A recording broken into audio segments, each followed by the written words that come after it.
Good afternoon and a very warm welcome to InspireOne's fourth webinar for 2007 series on Intelligent and Incisive Leadership Assessments. I am Varsha and I will be your moderator for today.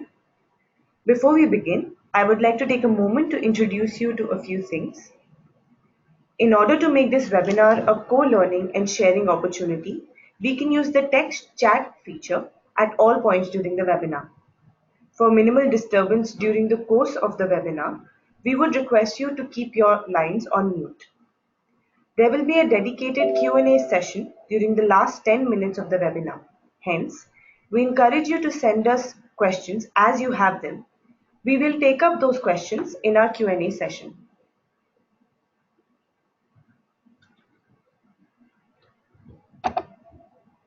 Our webinar today is from InspireOne. InspireOne offers organization development solutions to inspire business performance through transforming an organization's most valuable asset, their human capital. In past, InspireOne has successfully supported many business opportunities and many business transformations through multiple solutions, and many of these have been in the space of leadership. Our speakers today are Ms. Suyasha Saha, Ms. Suman Sethi, and Ms. Neeta Mohla. Suyasha is a postgraduate of psychology and has extensive experience in the area of diagnostics, assessments, and change. She will be sharing with us a case that she has been working on. Suman's experience spans 18 years in people development and consulting. She has worked with senior leaders, executive committee members, and change champions across industries. Neeta comes with about 3 decades of experience. Her expertise is in the area of leadership assessments and development, as well as emotional intelligence. The speakers today will be taking us through this webinar in the form of a discussion by sharing their experiences. Welcome to you all. With that, I would like to hand over to you, Neeta, to take us through the agenda for the day. Thank you very much, Varsha, and good morning, good afternoon to everyone. It is my pleasure to be a part of this webinar, and I'll just take you through the agenda that we're going to cover for the rest of the webinar. What we would like to do is use real case examples to understand the importance of leadership assessments. We are actually looking at the context of change through this, and we're also looking at how the assessments are used to enhance productivity, engagement, innovation. What we'll also do is take a real case study that we worked upon where business leaders were identified for organizational growth imperative. What we'll also look at then is that having identified these business leaders, how was their career path charted? And we will also look at emotional intelligence assessments and how these assessments were used by an organization to look at their agenda of change within their organization context. So we hope this agenda will be interesting for all of you. And let me start firstly by talking about the current landscape. Now, as all of us know, that today we operate in a VUCA world. But to be successful in such an environment, leaders have to manage the critical dichotomy or paradox between, on one hand, being agile, quick, and responsive to complex situations, which simultaneously focusing on long-term strategic directions. And all this to achieve business results by driving engagement, innovation, and productivity. So hence, data is becoming very critical and important for all aspects of decision making in business. So also data about leaders, we believe, is becoming very critical. So questions like, do we have the right kind of data about who do we develop to be successful in a VUCA environment is undoubtedly becoming very critical. Research actually states that a significant percentage of leaders feel unprepared for the VUCA world. And now talking about data, let's look at how assessments and data gathered has evolved through the years. I'm on the next slide now, and I'll just talk through how the evolution of assessments has happened. The decade of the 90s required simple assessments that could give us simple information like, can XYZ do this task or role? Therefore, measures were around things like skills, abilities, IQ, personality, etc. Assessments were focused at individuals and the interpretation was done by qualified people. The era of 2000 up till now demanded information which was more complex. For example, who are our leaders? We now know that leadership in organization creates up to 40% of business results. So organizations are very keen to know who these leaders are and how can they be developed. Additionally, leadership does not reside only at the top level of an organization. And organizations have done well to realize that leadership is actually across levels. So assessments needed to be scalable. They needed to assess leaders at all levels. Thus, the period 2000 onwards saw a lot of leadership assessments being offered in the market. Technology helped in providing scalable options, and the data was now used for things like talent assessment, development, succession planning, career pathing, etc. Overall, a great movement forward from simple assessments measuring things like skills and cognitive abilities. If we look at the future now, clearly we are heading for exciting times. We have machine-based assessments. For example, IBM Watson is already being able to study tweets of leaders and predict their personalities. Machines have this advantage of being able to interpret large data quickly and without a human bias, and that's a big advantage that we will see being used in coming times. We will have open data sharing by people, for example, in teams. This will enable a lot of transparency, trust, teamwork going ahead. So, for example, if we look at pulse surveys, leaders will be able to use these pulse surveys immediately after any meeting or any implementation that they plan to do to understand very quickly what are people's thoughts, views, and responses to whatever it is that they want to implement. And that is very interesting also because data will slowly move from, let's say, being very confidential between the person and the expert to being more open within a group, within a team. And this will enable people to take decisions and to manage change much quicker, much faster, and in a more organized way. The third thing that we see coming is that assessments will not be only restricted to, let's say, looking at leaders' personality or leaders' behaviors. Leaders will also have an ability to quickly look at all the resources that they have and manage themselves better. So, for example, things like heart rate, pulse rate, people will be able to measure that and link it to stress levels and manage themselves much better to face complex situations that they encounter. So by and large, if we really look at assessments in the future, they will move from the hands of the experts to hands of the individuals. And assessing and managing themselves will become more simple because the tools also will become easy to understand and more engaging.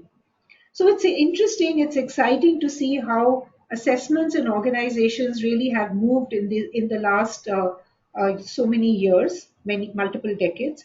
But in this webinar, our focus will be mostly around leadership assessments, because assessments also include things like, for example, employee engagement, data, etc. But we will be focusing largely on the leadership assessments.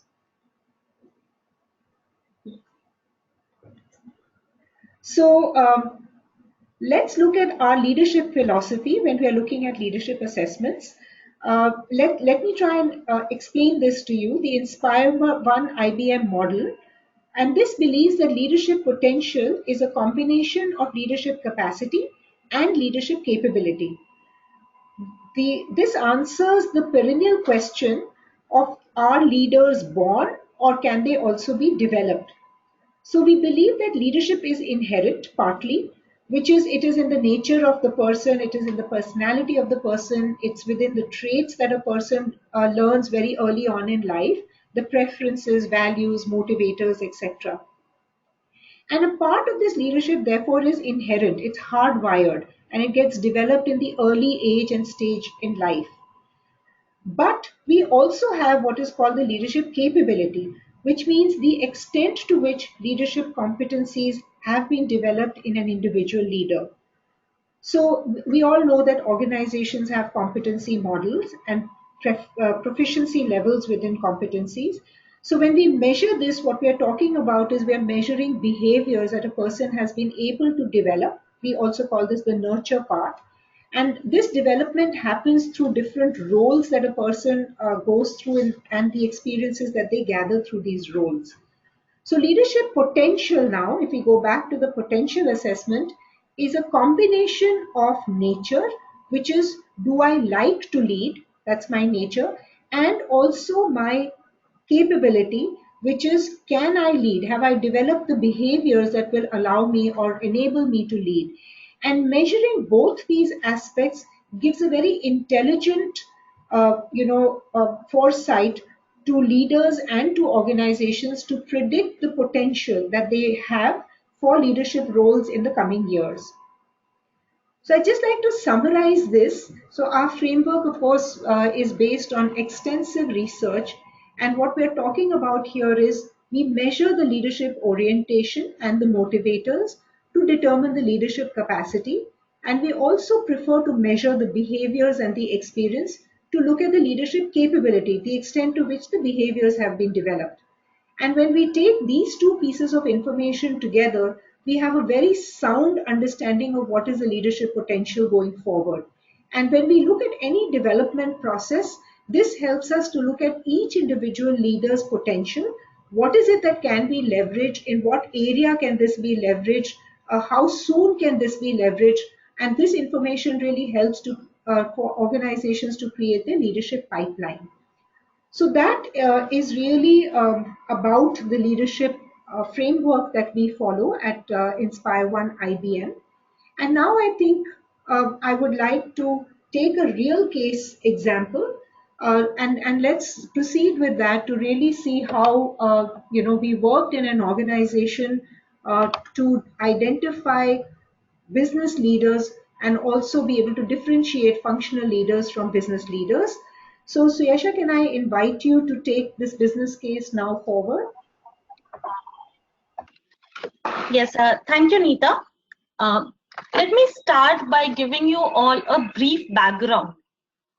The work we had done was with a large Indian conglomerate which has diversified interests in the areas of textile, cement, engineering, and quite a few other areas. Now, part of its business was to accelerate growth in the coming years. How do they do this? You are all aware that we operate in a VUCA environment, and to succeed, the organization felt a very strong need to identify young leaders and to groom them to take on critical business and functional roles.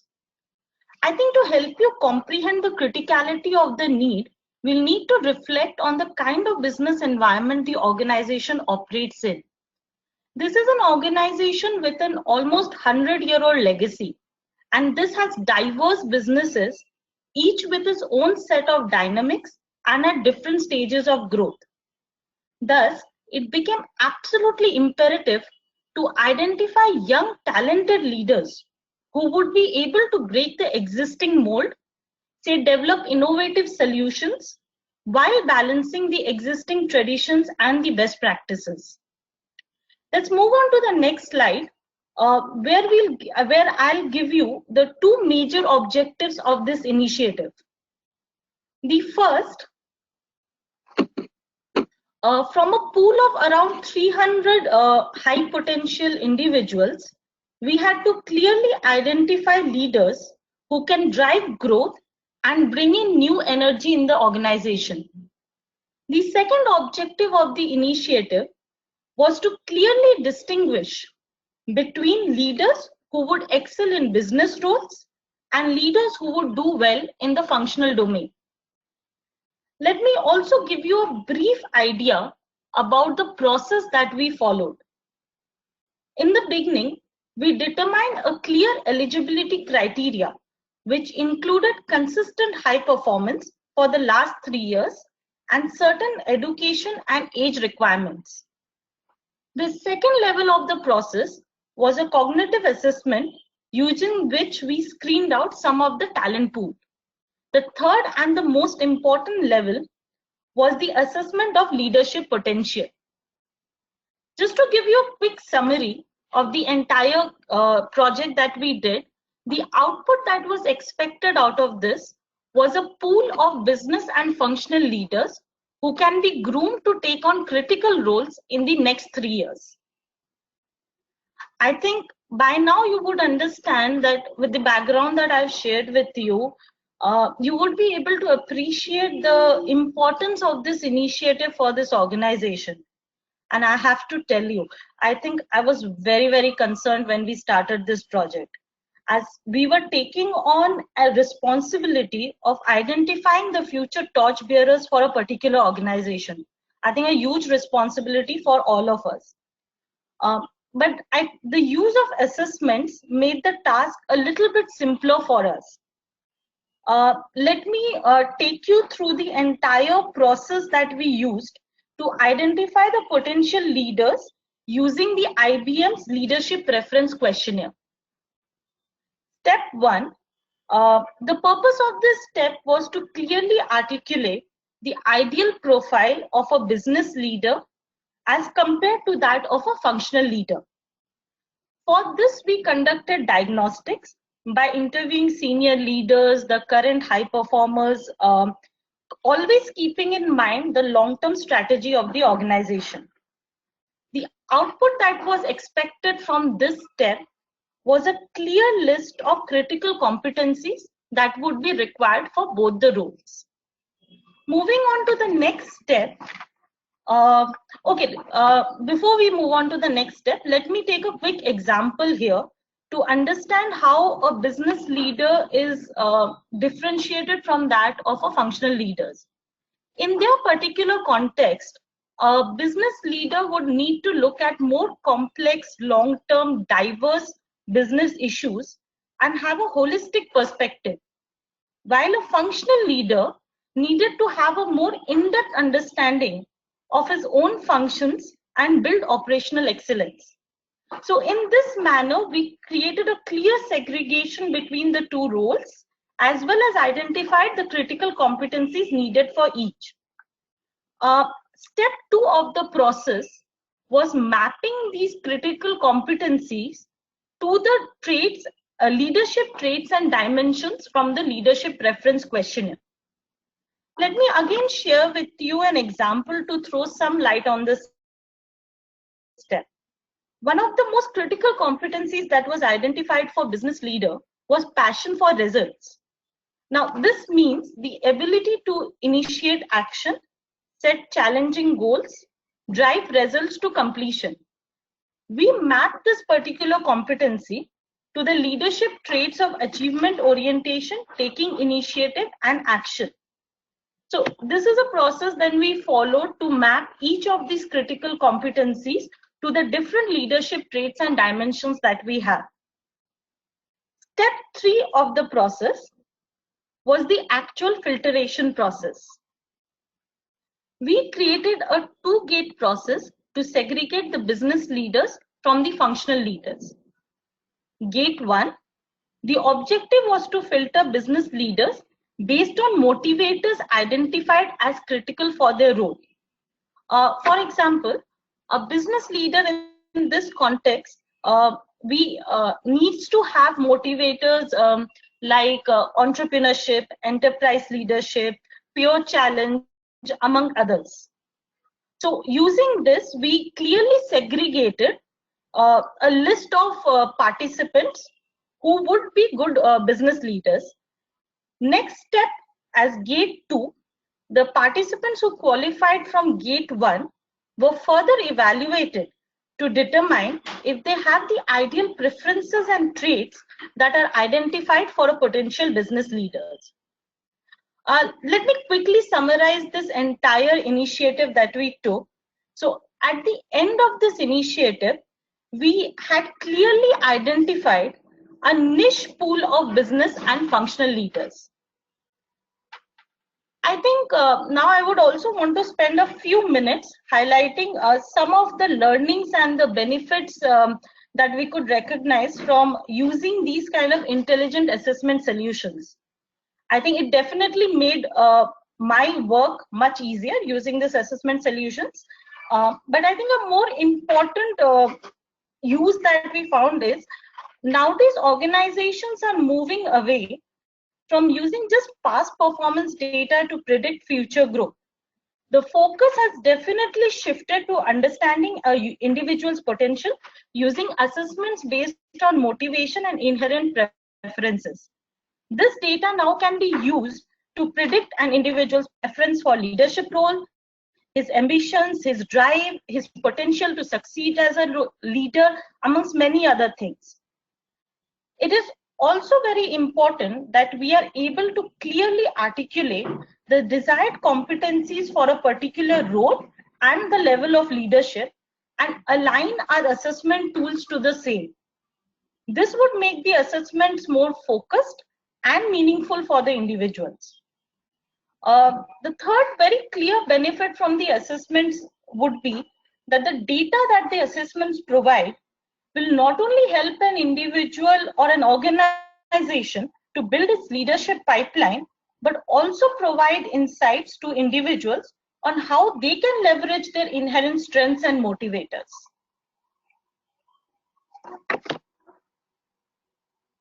Thank you, Suyasha. This is indeed a very progressive way to identify leaders for a growth imperative and in the complex context that you shared with us. Neeta, since you also worked on this project along with Suyasha, it will be really interesting to understand what was done after these leaders had been identified as business leaders and functional leaders. What is it that the organization did next to enable them further?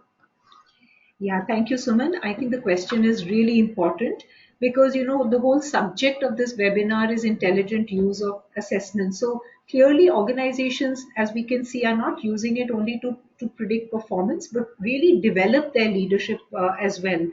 So what was done in this particular case was the following. So out of the 300 people, approximately 125 were identified as business leaders, emerging business leaders. And with these business leaders, it was really important. And actually, it was also true for the functional leaders. But I'll just take the example of the business leaders. That their career path be defined very clearly because these people were being propped up to take business roles in the next, let's say, 4 to 5 years. That was the kind of time frame that the organization had set for itself. So, with respect to these people, the first thing that was done was involve them to understand their aspirations because, of course, leaders will do their best when it is aligned to their aspirations and to their strengths. So, the first step was to understand this. The next step then was that in line with their aspirations, can we also look at defining clear paths? So career paths, let's say for different functions were defined for the next 3 to 5 years. And now the issue was really mapping or aligning the employee's aspiration to the career path. So let's say a career path has been defined for the next 3, 4, levels. Now, the important thing is for the organization to say, ex-employee then moves in through this path. It is in line with their aspiration. It is in line with their strengths. And these are the next steps that the person needs to take in order for them to be ready for the next role. So the last stage in this process was creating development plans for the employee for the next role. So for each person, therefore, it was really clear that, say, going forward in the 5 years, what is the kind of role that they are being prepared for? What is the immediate next role? How does it align with their aspiration and their strengths? And what is it that they need to do immediately to start building these competencies? So clearly now 125 people were put on this path where the organization could then say that 5 years later we have this pool ready to take on critical business roles. So I think if you look at the overall process, right from identification to really planning their career paths, the organization definitely gets a head start when they're looking at their strategy. And that's how they used it, Suman. Now, I think what we would like to do is also take the next case example, which is also a very interesting case example and also a little different one. And I'll invite you, Suman, to go through this one because in this situation, we really looked at the intelligence, emotional intelligence of a group of people, and we related it to the change agenda that the organization was planning. So, over to you, Suman, to take us through this case study. Thank you, and a very good afternoon to everybody. I think building on from what Neeta was talking about, I wouldn't like to preach to the choir and talk about how change is omnipresent and inevitable, and how all organizations are having to deal with change in one form or the other. So the case that we decided to use today or to share with you today is a case which required an organization to undergo a significant shift, and not just undergo a significant shift, but undergo that shift in a slightly negative narrative that existed within the organization. So the change imperative was very critical, and the environment was negative. And how we used the tools on emotional intelligence to help the leaders of that organization to be able to navigate change themselves, for themselves first, and then to be able to drive and inspire their teams towards that change. So this case is about a large global bank that was having to undergo a significant change in the way that they were working owing to certain regulatory requirements. This was also preceded by certain negative publicity about the bank and certain unfortunate incidents that had been highlighted. So, needless to say, the environment was low energy. It was stressful. It was ambiguous, and this change was mandatory. There wasn't any other way of dealing with the situation if the bank had to come uh, out of the state that they were in at that point in time. So the struggle was to impact this change through leaders who themselves were not feeling too enthused and too energetic about what was happening. So, reaching the masses of the organization really became the second step. The first challenge itself was to make the leaders feel a little positive and inspired towards this change, because only then would they be able to impact their teams. So what we agreed with the organization was to therefore focus on the more people aspect, on the people aspect of the change and the barriers that were happening. Because I think, to add to the context, one of the things that the organization was doing very well was that it had really laid down the process changes very clearly. The manuals had been built, world-class manuals had been built to how the processes had to be changed. The execution processes were laid down flawlessly. The structural changes that were required to impact the change had also been worked upon, and so on. So to say, the tangible and the more handleable part of the change had been dealt with very well. But even then, it wasn't really working and they were not making too much headway. So we decided, along with the organization, to focus on the human aspects of change, and which really boiled down to the way that these leaders were responding to that change, emotionally responding to that change. So the tool that we used here primarily was the personal EQ meter, which is a tool that has been used for several decades, especially with leaders, for them to be able to understand their EI profiles, and also how those profiles manifest in their day-to-day working, and how it can, how those can be, the knowledge of that can be leveraged to better their performance and response to situations. So all the leaders that had to be worked with took this PQM tool. They were all given one-on-one feedback, which helped them to look at their own profiles and how they could work to their change readiness. And in addition to that, the more significant output, or the more significant insight that we were able to provide to the organization, was a group analysis based on all the PQM profiles of these leaders. And that group analysis actually provided the critical insights for the organization to focus on in order to impact that change. So the recommendations that we provided to them actually helped the organization to shift their focus entirely to the derailers or to the enablers of the people dimension, to help the change happen beyond the processes and the structures. Um, I'd like to just take a couple of minutes to talk about why is it that we selected the EQ route to deal with this issue.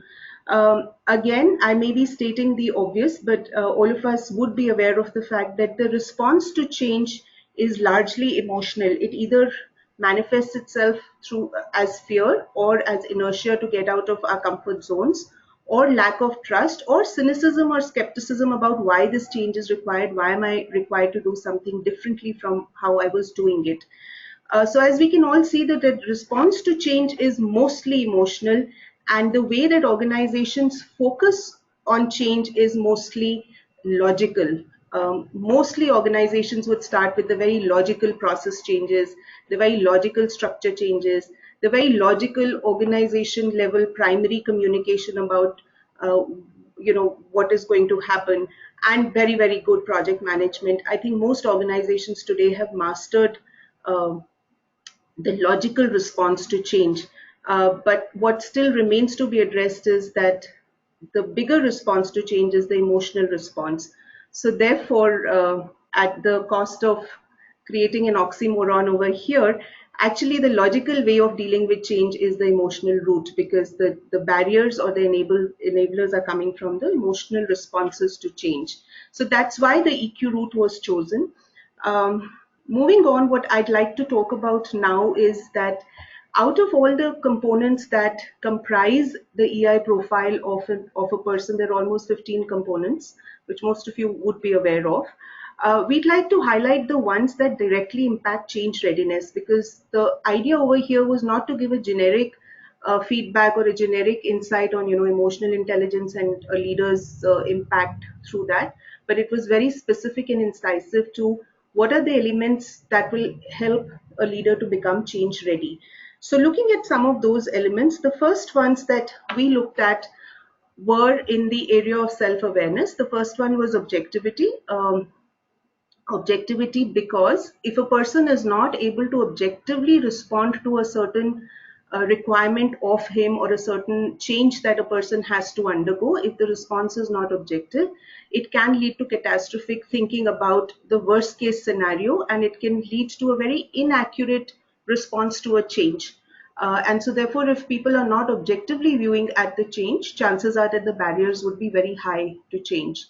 um, the second one that we looked at was self-expression. Self-expression is critical because of two reasons.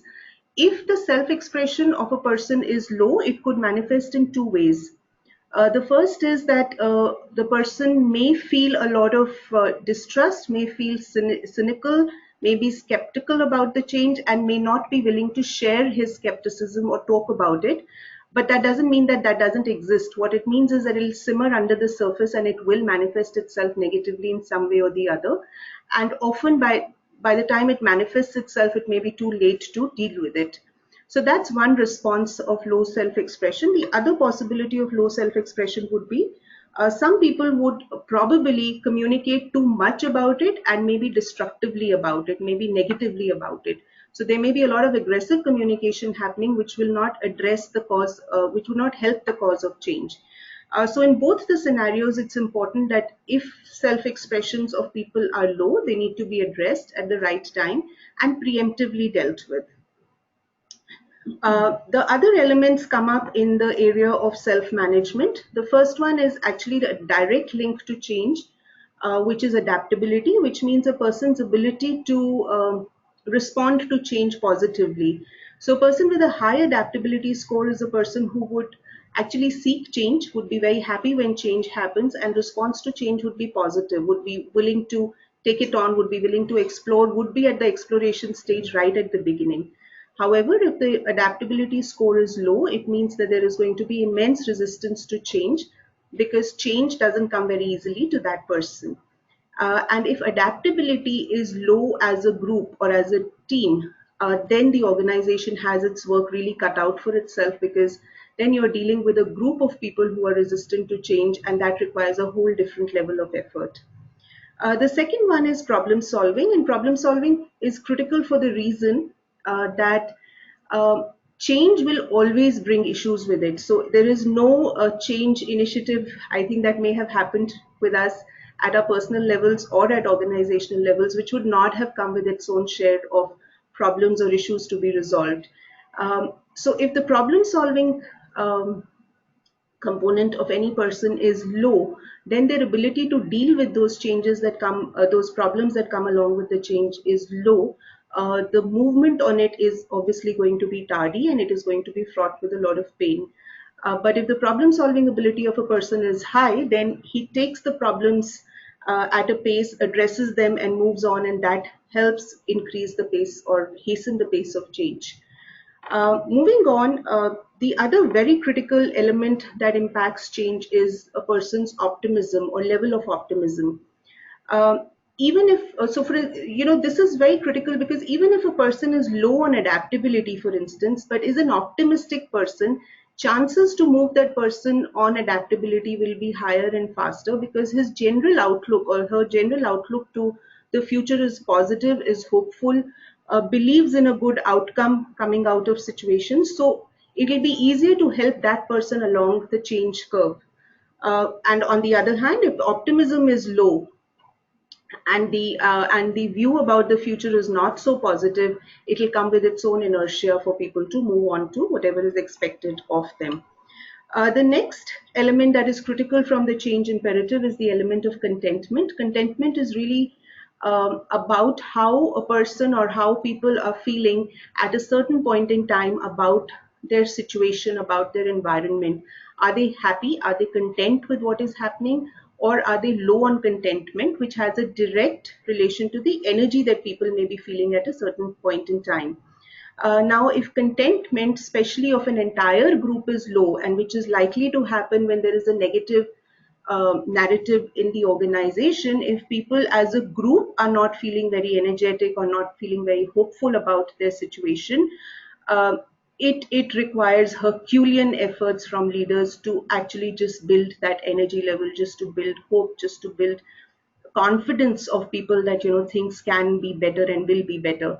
And so therefore, if this can be, you can imagine how powerful this insight can be if we were to able to identify as an organization that a group of our leaders who are supposed to drive change are not feeling very content themselves.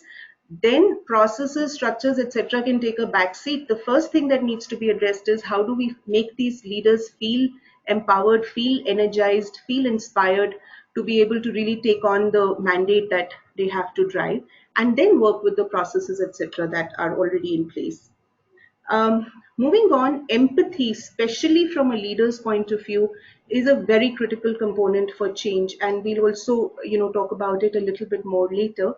Empathy is a critical component for change because, if a leader himself is feeling very optimistic, is a very adapt, it has a high score on adaptability, is the problem solving types, etc., so everything is in place for the leader himself. But if the leader is low on empathy, he or she will not be able to understand the concerns of the team that they have to lead through the change, and the response often may be a little dismissive, to say what is there not to understand in this, it's all for the positive. So I can't really understand why so much fuss and why so much resistance. And that leader may make his own movement really quickly, but may not be able to move his team along with him because he's not being able to empathize with their concerns or their fears or their resistance to the change. So that becomes a very important element from the point of view of a leader who has to drive change.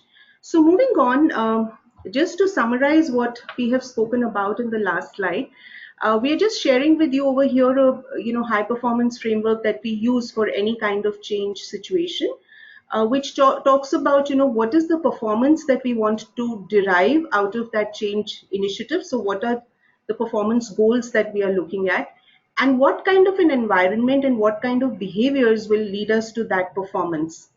And when we look at it in the context of the case that we are talking about right now, we are focusing on the environment.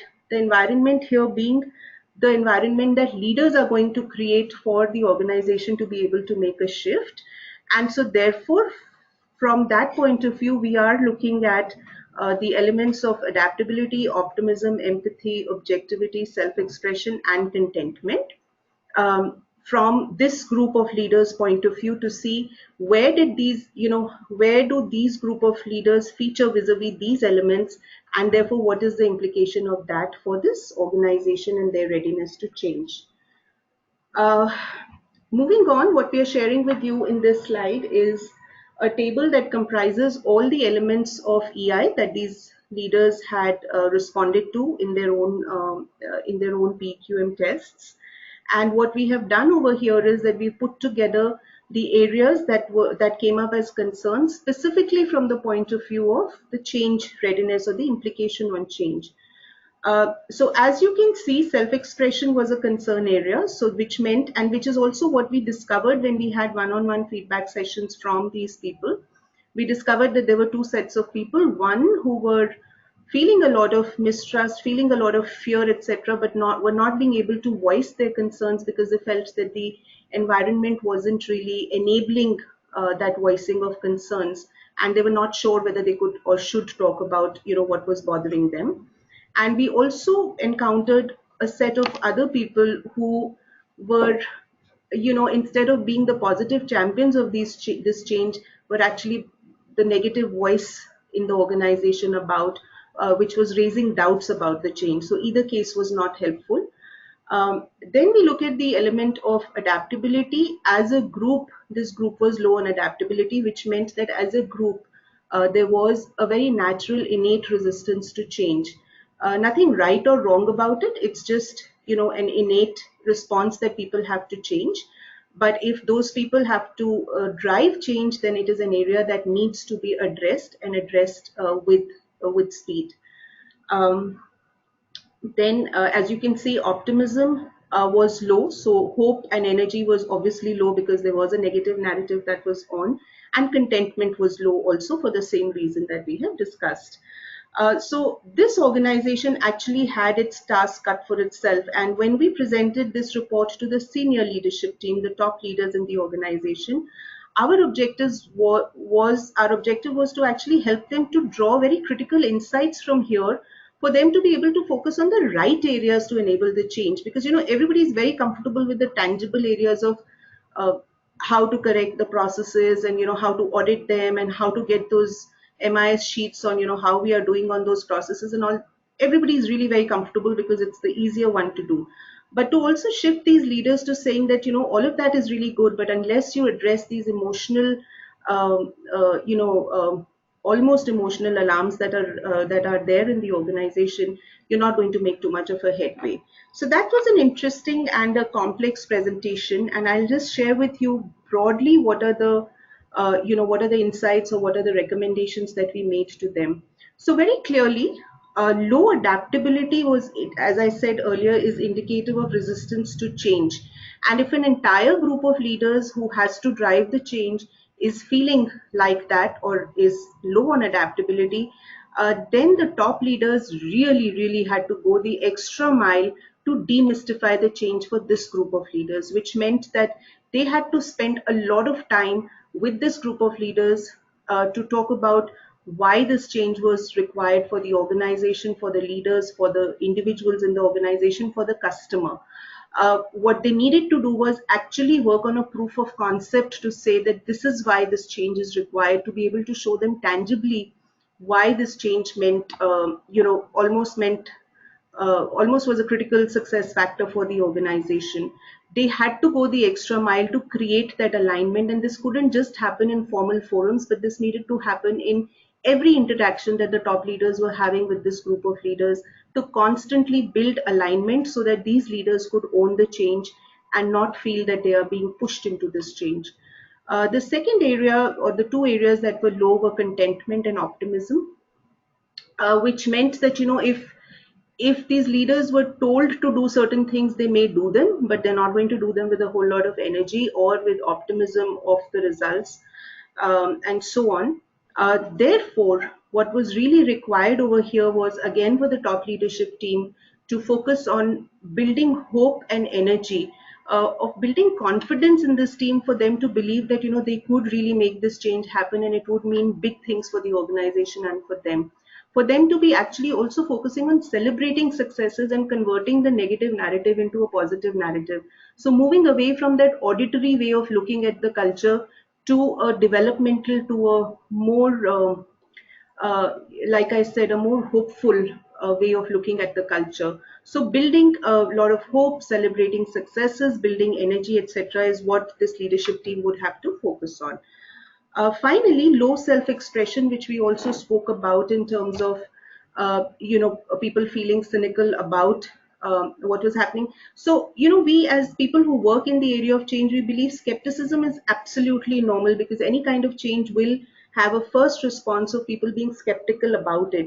But that skepticism, when it converts into cynicism, it becomes very difficult to arrest and work with. So the idea, therefore, was for the top leaders to therefore focus a lot of their time on uh, empathetic communication with these leaders. So not really directing them and not really telling them what needs to be done, but empathetically understanding what their issues were, what their concerns were, what the barriers were, and to be able to respond to them, again, not just in formal forums, not just through formal organization wide communication, but through a more personalized one on one or a one on a group kind of communication, where you are listening to the issues people have and then responding to them in the appropriate way, rather than just saying your own piece, which may not be a very empathetic way of dealing with these situations. So I think what we discovered after, after we finished the presentation, because in the beginning the response was, as you would expect, a little skeptical, if I can use the term again, that, how can EI help them drive change readiness and so on and so forth. But I think at the end, what we were able to help the organization see was the impact of these emotional responses to what was happening to the pace of change in the organization, and which then helped the leaders to change or shift their gears and shift their focus to responding to these issues, so that the pace of change could be hastened, and so that this group of leaders could manage change for themselves and also inspire and lead their teams towards change. Thank you, Neeta, Suman, and Sayasha. It's been a very interesting session understanding the criticality of assessments today. While you've been speaking, a number of questions have come in. We'll try and answer a couple of them right now, and the rest we can take offline. Let's go with the first question. It's directed at you, Neeta. So I'll just read it out. You have discussed a number of case examples today. Are there other areas where assessments are becoming critical? Yeah, absolutely. One of the reasons why we wanted to do this webinar was because we were seeing how assessments are becoming very important and critical in organizations. I think, like, we talked about the fact that data, of course, is important for any decision making, and people data is being used for multifarious, reasons. So if I really look at, and I'm just going to restrict myself to leadership assessments because that's the focus of this webinar. But if we look at the data, if we look at how assessments are being used in other areas, we've talked about things like career planning, but going further, succession planning. So really identifying critical roles that are important for the organization, and then figuring out for those roles what are the kind of skills and competencies required, and then being able to identify the people who can then be groomed to take over these critical roles is a very, very important area that organizations today are focusing on. Similarly, like we've talked about the fact that leadership resides not just at the top management but across the levels. So high potential development across levels is also becoming very critical, because we know that leaders are the growth drivers for an organization. Building leadership pipeline, therefore, is very, very critical. So identifying these high potential leaders, let's say at every level, and then being able to say how these high potential leaders are going to be developed to create a leadership pipeline, again, is a focus for a lot of organizations today, and it's only growing. uh, I think senior leadership, recruitment is again a big area, because we know leader has a huge impact. So I think almost all organizations are looking at comprehensive leadership assessment tools for that.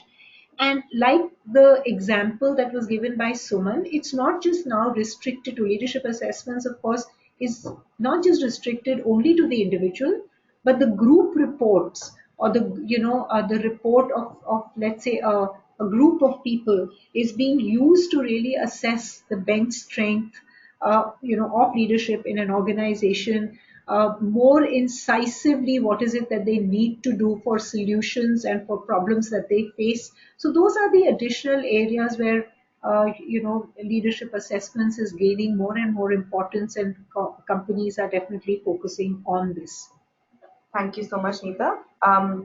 Moving on, there's another question here. This is for Suman.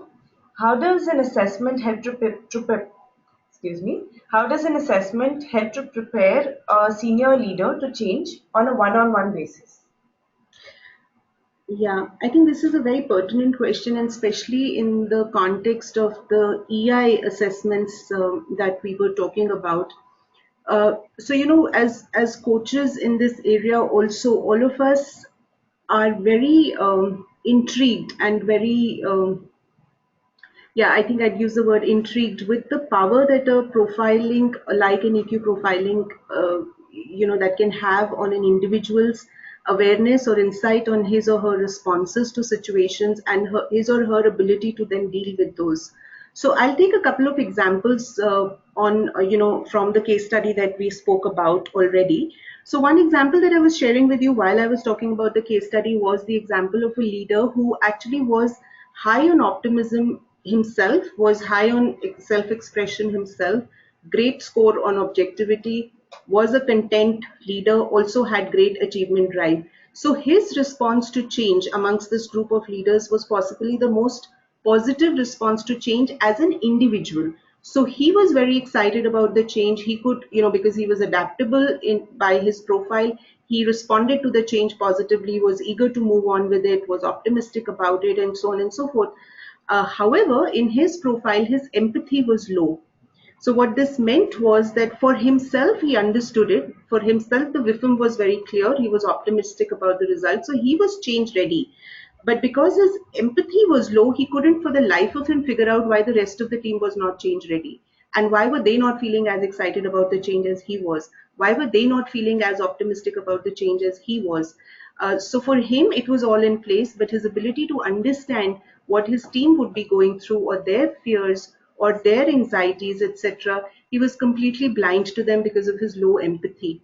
And when we were able to, discuss this with him, and when he was able to articulate this himself to say that, I understand why this is required, and I cannot understand why the others are not looking at like this, we could see the level of impatience that he was feeling as to why could the others not see what was so obvious. And when we helped him to see that this was happening because his empathy was low and he was blocking all those inputs that were coming to him, is what was making it difficult for him to lead his team through the change. And the moment he was able to make that connection and that insight for himself, he seemed more ready to work on empathy, and to more ready to be going out and speaking with his people, understanding what their barriers and their resistance was, and then dealing with that. And of course, his own optimism and his own objectivity and his own self-expression then were only great enablers in the process, the moment he unlocked the block of empathy.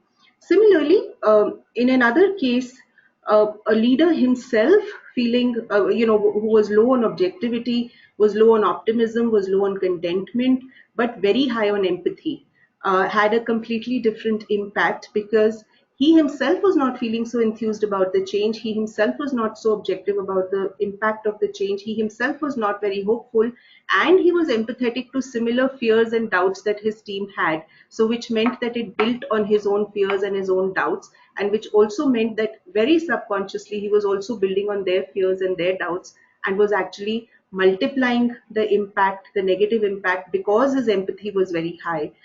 So you can see how powerful these insights can be. High empathy can also be a derailer, and low empathy can also be a derailer when it is looked in the context of other components. And when he was able to make this connect and this insight for himself, and he was able to see that he needed to feel more objectively about the change, he needed to understand the change in its right context, and then his empathy would only be an enabler, because he will also be able to answer those questions for his team members, and then therefore lead them to change. So actually, I think change, like we all know already, starts from the individual, starts from the leader. If they are able to make the connects one-on-one for themselves, they'll only be able to multiply that effect for their teams. Thank you so much, Suman. I'm sure perspectives do play an important role especially when it comes to change. We have actually run out of time a little, so we will be taking the remaining questions offline. We do encourage you to reach out to us and in case of any questions. Thank you so much for being with us today.